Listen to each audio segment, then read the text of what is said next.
নমস্কার সম্মানীয় দর্শক মণ্ডলী। খসড়া ভোটার তালিকা এই মাত্র প্রকাশ হলো। আপনার নাম রয়েছে কিনা জেনে নিন। হাতে কলমে শেখাবো, কারণ ৫৯ লক্ষ ভোটারের নাম বাদ গেছে। আপনার নাম রয়েছে কিনা অবশ্যই চেক করুন, এক্ষুনি চেক করুন আপনার নিজের মোবাইলে। আর হ্যাঁ, আপনি যদি মোবাইলে না চেক করতে জানেন তাহলেও চিন্তা নেই। যেটা জানতে পারলাম, খসড়া ভোটার তালিকার সাধারণ মানুষের জন্য বুথে গিয়েও আপনারা দেখতে পাবেন ভোটার তালিকায় নাম রয়েছে কিনা। সাধারণ মানুষ অফলাইন অনলাইন দুটোতেই দেখতে পারবেন, এবং আজকে দুপুরের মধ্যে বিএলওরা সেই তালিকা বুথে টাঙিয়ে দেবে। তো চলুন, কিভাবে আপনার নিজের হাতের মোবাইলে আপনি চেক করতে পারবেন সেটা জেনে নিন। আপনাদেরকে দেখিয়ে দিই পুরো ব্যাপারটা। আপনারা প্রথমেই ইলেকশন কমিশনের যে ওয়েবসাইট রয়েছে সেই ওয়েবসাইটটা আপনারা সার্চ করুন। আমি ডেসক্রিপশন বক্সে সেই লিঙ্কটা আপনাদেরকে দিয়ে দিব, এবং সার্চ করার পর অনেকগুলো লিঙ্ক আছে, এই লিঙ্কটাতে সার্চ করবেন। দেখুন এখানে ল্যাঙ্গুয়েজ, সিলেক্ট ল্যাঙ্গুয়েজ রয়েছে, এখানে ইংরেজি সিলেক্ট করবেন।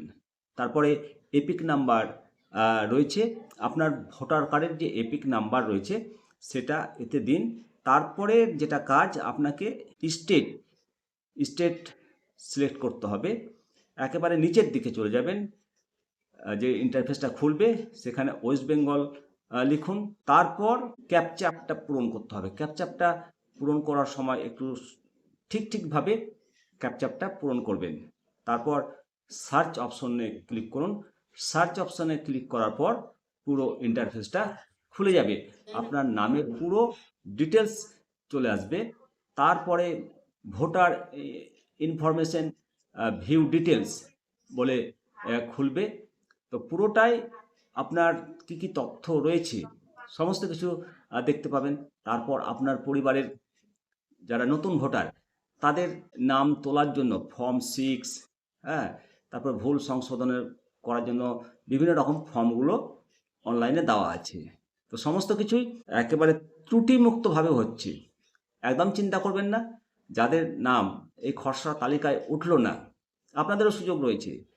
এর আগের ভিডিওতে আপনাদেরকে বলেছি যে কতগুলো তালিকা মানে নিয়ে যেতে হবে, নথি আর কি, এবং সেই নোটিশে আপনার লেখা থাকবে, যে নোটিশটা আপনি পাবেন সেই নোটিশে লেখা থাকবে যে কোন ডকুমেন্টটা আপনার হেয়ারিংয়ে লাগবে। তবে শুনতে পাচ্ছি যে জেলা সদরে অর্থাৎ ডিএম অফিসে হেয়ারিংটা হবে।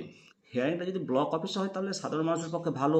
তবে দেখা যাক, এখনও নোটিশ ইস্যু করেনি। পরবর্তী আপডেট নিয়ে আপনাদেরকে খুব তাড়াতাড়ি জানাবো। ভালো থাকবেন। জয় হিন্দ, জয় ভারত।